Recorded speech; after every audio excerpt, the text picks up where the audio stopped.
Hello, and welcome to On Leading with Greatness. I'm Jim Salvucci of Guidance for Greatness.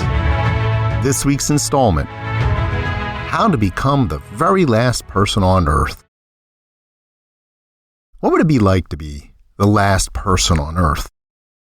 You might find being the last person on Earth an odd aspiration. Maybe the thought fills your mind with images of solitude and feelings of unconquerable loneliness. Or perhaps you cannot imagine a more selfish pursuit, willing everyone else away. How antisocial must you be to want to be left behind to face every challenge, savor every victory, suffer every agony, and revel in every joy in utter and everlasting isolation? Desiring to be the sole individual on Earth sounds downright miserable and monstrously callous to boot. But that's not it at all. I'm not talking about self-preservation or glory.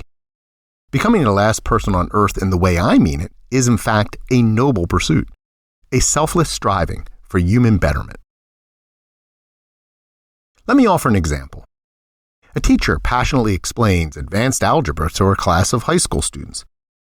She is realistic enough to know that few or none of these students is likely to ever rely on algebra to succeed in any aspect of their lives. But she also knows that understanding algebra will help them learn to think, which will help them succeed as students, which will help them succeed in life. If she has done her job right, as her students move out into the world, whether to further education or to work, their more expansive understanding will spark their curiosity. They can then become better informed contributors to the debates of their day. In other words, they can participate as contributing citizens, not wallowing in ignorance, but reveling in investigation.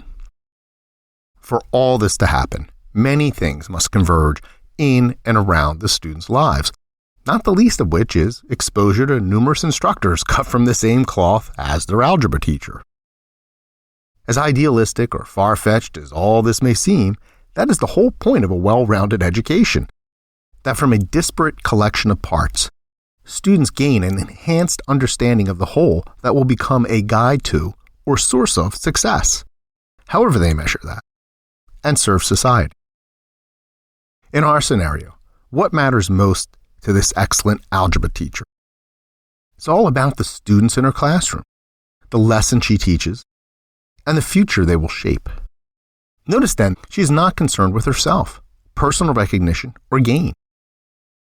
I am not suggesting that she is some exquisitely egoless and self-sacrificing paragon. She doesn't have to be. In that moment, her self-concern merely takes a back seat to the well-being of her students and, by extension, the whole world as she, indeed, becomes the last person on Earth. Becoming the last person. This concept of becoming the last person on Earth isn't unique to teaching. Let's take communication. Communicating effectively requires a compelling message, a receptive audience, and clarity. Note that, as with the teacher, the doer, in this case the person communicating, is not on the list. Sure, someone has to deliver the message, but it could be just about anyone, even an AI chatbot. Therefore, in any effective communication, the last person on Earth is the communicator. Or let's turn to charity. Genuine charity focuses on the receiver, the goal, and the gift, not the giver. Otherwise, it is not an act of true charity, but one of ego, braggadocio, tax manipulation, and/or control. No, when it comes to true philanthropy, the last person on Earth is the giver. Same with leaders. Their success requires them to dedicate themselves to the betterment of others. Their leadership benefits their team, their organization, and their society. A great leader is the last person on Earth they're concerned with. Did you catch what all these examples have in common? Service. To serve effectively, the very last person on Earth we should concern ourselves with is ourselves. As with teaching, giving, and leading, serving is not about the server, or, if you will, the servant. The true and loyal servant sees himself as the last person on Earth. What's more, the purest service is transformational, not transactional. It's a vocation, a calling to benefit others. Yes, maybe there is a paycheck involved or some advantage or reward, but you must ask what primarily drives you. Is it some good that flows to yourself, or is it the good you offer to some other, a person, people, an organization, a goal, a cause. Would you still perform the service for less or no remuneration or personal prerogative? To teach, communicate, give, lead, and truly serve most effectively, the goal must be to become as unconcerned with yourself as possible. Only then can you become the very last person on earth, fully devoted to the service of others. How often do you consciously make yourself the last person on earth? Who benefits from you doing so? Leaders must make themselves the last person on earth in order to be most effective, and I can help.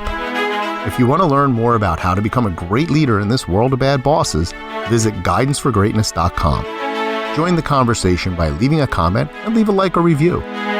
Please share this post on social media and be sure to subscribe to have On Leading with Greatness sent weekly to your inbox. I look forward to hearing from you.